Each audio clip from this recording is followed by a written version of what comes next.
The Old Man and the Sea by Ernest Hemingway. Part 4. He was rowing steadily, and it was no effort for him, since he kept well within his speed, and the surface of the ocean was flat, except for the occasional swirls of the current. He was letting the current do a third of the work, and as it started to be light, he saw he was already further out than he had hoped to be at this hour. I worked the deep wells for a week and did nothing, he thought.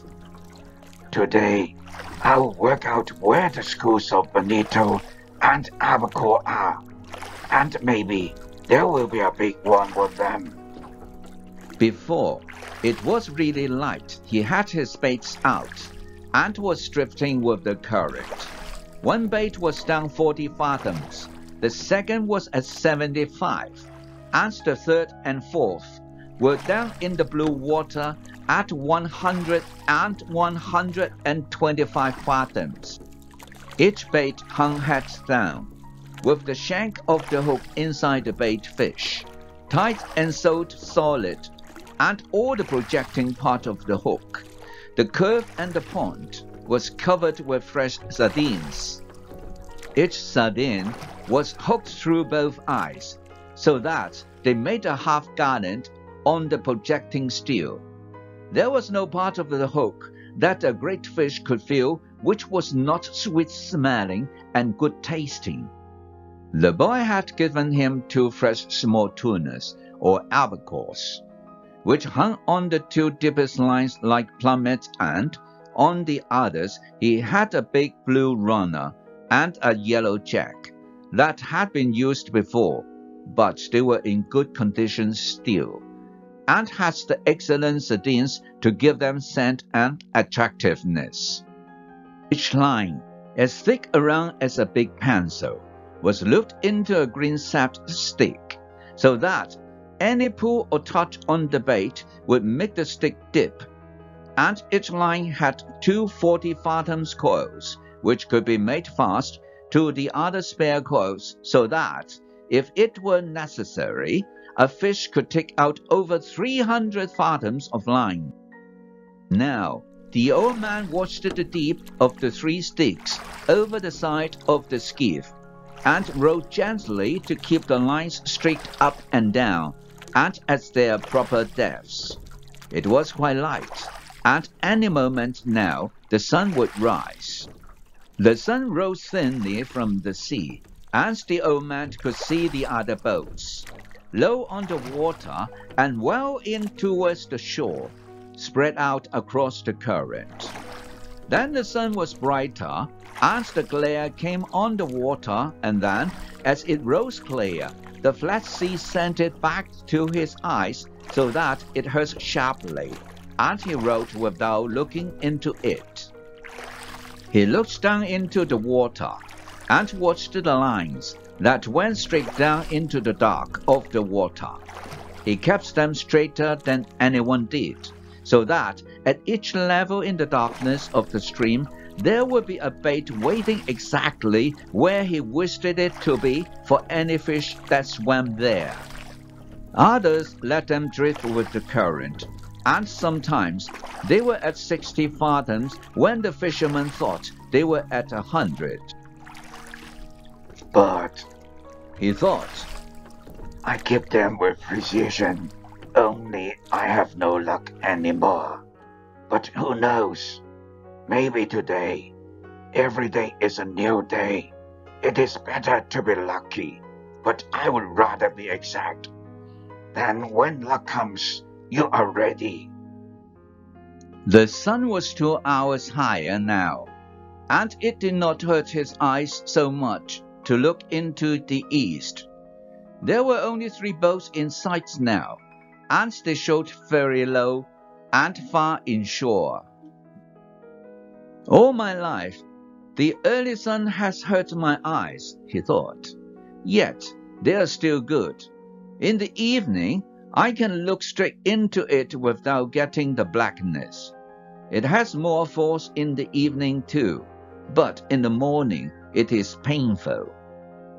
Just then, he saw a man-of-war bird with his long black wings circling in the sky ahead of him. He made a quick drop, slanting down on his back-swept wings, and then circled again. He's got something, the old man said aloud. He's not just looking. He rode slowly and steadily toward where the bird was circling. He did not hurry, and he kept his line straight up and down. But he crowded the current a little, so that he was still fishing correctly, though faster than he would have fished if he was not trying to use the bird. The bird went higher in the air and circled again, his wings motionless. Then he dove suddenly, and the old man saw flying fish spurt out of the water and sail desperately over the surface. Dolphin, the old man said aloud. Big dolphin. He shipped his oars and brought a small line from under the bow. It had a wire leader and a medium-sized hook, and he baited it with one of the sardines. He let it go over the side and then make it fast to a ring bolt in the stern. Then he baited another line and left it coiled in the shade of the bow. He went back to rowing and to watching the long-winged blackbird, who was working now low over the water. As he watched, the bird dipped again, slanting his wings for the dive, and then swinging them wildly and ineffectively as he followed the flying fish. The old man could see the slight bulge in the water that the big dolphin raised as they followed the escaping fish. The dolphin were cutting through the water below the flight of the fish, and would be in the water driving at speed. When the fish dropped, it is a big school of dolphin, he thought. They are widespread and the flying fish have little chance. The bird has no chance. The flying fish are too big for him and they go too fast. He watched the flying fish burst out again and again, and the ineffectual movements of the bird. That school had gotten away from me, he thought. They are moving out too fast and too far, but perhaps I will pick up a stray, and perhaps my big fish is around them. My big fish must be somewhere. The clouds over the land now rose like mountains, and the coast was only a long green line with the grey-blue hills behind it. The water was a dark blue now, so dark that it was almost purple. As he looked down into it, he saw the red shifting of the plankton in the dark water and the strange lights the sun made now. He watched his lines to see them go straight down out of sight into the water, and he was happy to see so much plankton because it meant fish. The strange lights the sun made in the water, now that the sun was higher, meant good weather, and so did the shape of the clouds over the land.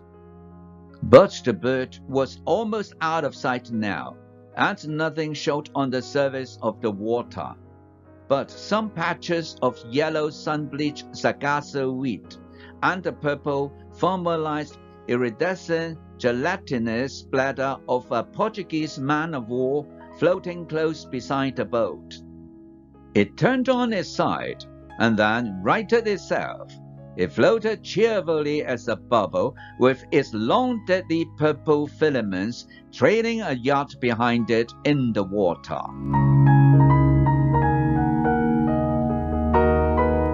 Thank you for watching. This is the end of part 4. To be continued in part 5. If you like this story, please like, share, and subscribe. See you then.